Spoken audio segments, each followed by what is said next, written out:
Do you start to study intensively every time until the last few days before the exam? I used to be like this. I think most people do too. This is how you feel when the final exam is coming soon. You fucking kidding me? Today I will introduce 5 ways to make your learning more efficient.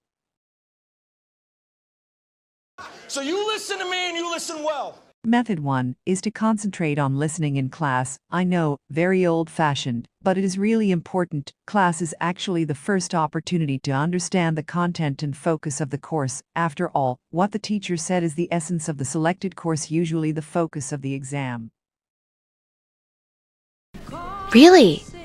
That's amazing. A study of more than 5,000 primary school students in the United States, Hong Kong, Japan, and other places in the 5th to 12th grade shows that auditory learning students are actually 5% higher than visual students. The vision used at the time and the careful hearing in class can enhance the memory effect of learning. If you find yourself easily distracted during class, it is recommended that you sit in the front as much as possible and look at the teacher during class. Regarding notes, if you are tired and do not want to take notes, or find yourself taking notes, you will not be able to keep up with the teacher's teaching speed and miss the focus of the teacher's lecture. Then you will not have to worry about taking notes immediately. Listen carefully so that you can understand what the teacher is saying. Then try again to write down the main ideas, key points, and questions in your own words. Alternatively, you can use your mobile phone to record a lesson and then record notes based on the video after the lesson is over. This is also a good way. It can also be used as a review after class. Tell everyone a little tip. Sometimes, the teacher will say something off topic to the subject in class, or express the mood of the day, and some jokes that are not very funny.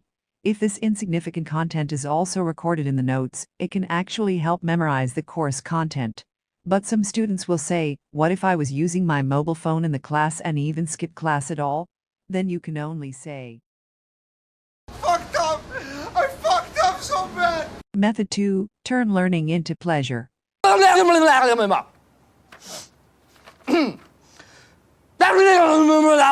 It sounds like nonsense, but it can actually bring unexpected results. Reading and studying sometimes make you feel stress and energy consumption. Are you fucking kidding me? At this time, if you choose an uncomfortable or easily distracted environment, it will definitely increase the difficulty of learning, and this kind of learning will make people afraid to consider it. Let us imagine a space where you feel comfortable. It may be your favorite coffee shop. Its tables and chairs are of the right height, very comfortable, well lit, beautiful music. I'm gonna get you drunk off my lady hump, my lovely lady hump. And the aroma of coffee from time to time. Other guests also have a soft tone.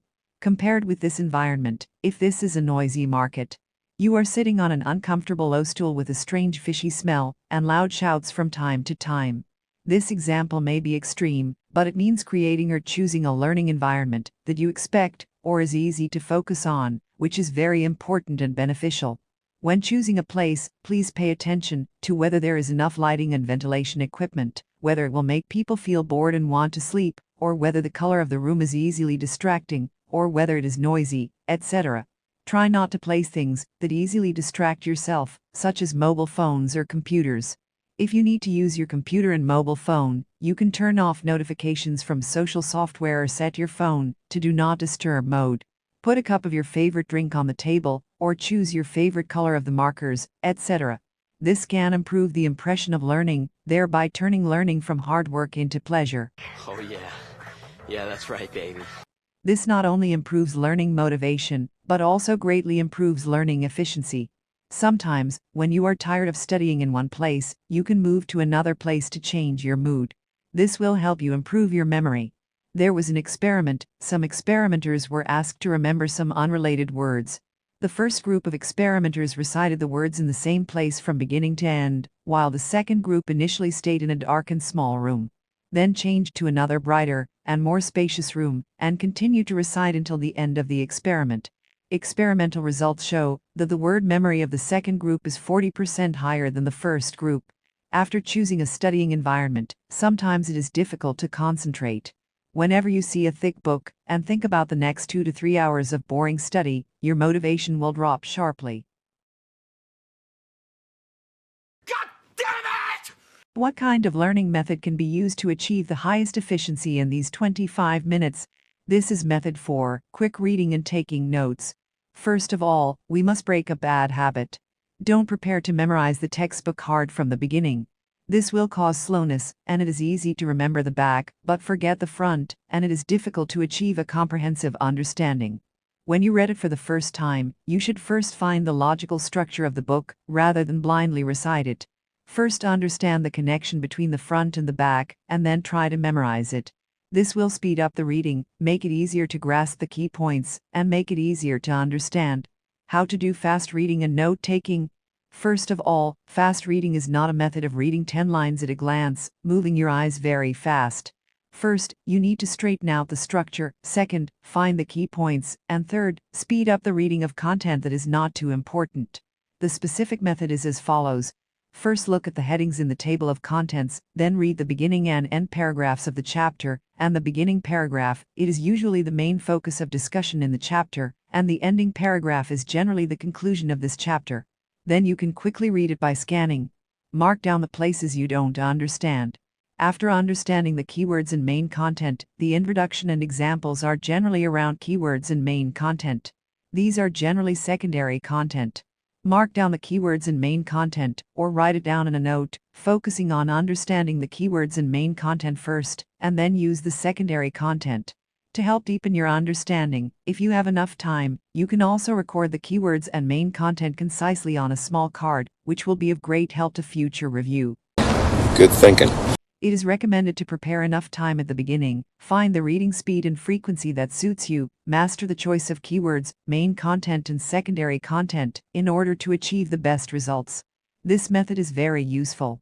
During the exam, if you encounter for some unseen questions, you can also use the keywords and main content you know to write some realistic answers. Using this method, you can not only greatly increase the speed of learning, but also make your memory better. And make your memory last longer. It's beautiful! Yes, the last method is method 5, which is the review. To be honest, I didn't like review in the past. Unless it is before the exam, I don't do the review. You fucking kidding me? Fuck you. But since using this new method of fast reading and note-taking, not only the reading time is shortened, but the notes are also very easy to understand. At this time, I discovered that the review is actually very quick and easy. Maximum effort. Why do we need to review homework? Many people should have heard of the Ebbinghaus forgetting curve. No! I honestly did not know that! Ebbinghaus is a famous German psychologist. He discovered the law of memory forgetting based on people's short-term and long-term memory. The graph curve formed is the memory forgetting curve, also known as the Ebbinghaus memory forgetting curve. People divide memory types into short-term memory and long-term memory. In the conversion from short-term memory to long-term memory, an important factor is the training interval. Experiments have shown that if you continue high-intensity continuous training, mass training, long-term memory cannot be directly formed. Only by adding a certain interval, space training, can short-term memory be effectively transformed into long-term memory. The vertical axis in the figure represents the amount of knowledge memorized and learning, and the horizontal axis represents time, number of days. The curve shows the law of memory change. This curve tells people that the law of forgetting and learning is. The process of forgetting is fast, and it is fast and then slow. Observing the curve, you will find that after a day of learning, if you don't review it, only 33% of the original will remain. As time goes by, the speed of forgetting slows down, and the number of forgetting decreases. After more than a month, it is almost forgotten. Holy shit! And the content of the memory that has just been learned is 80%, 100%.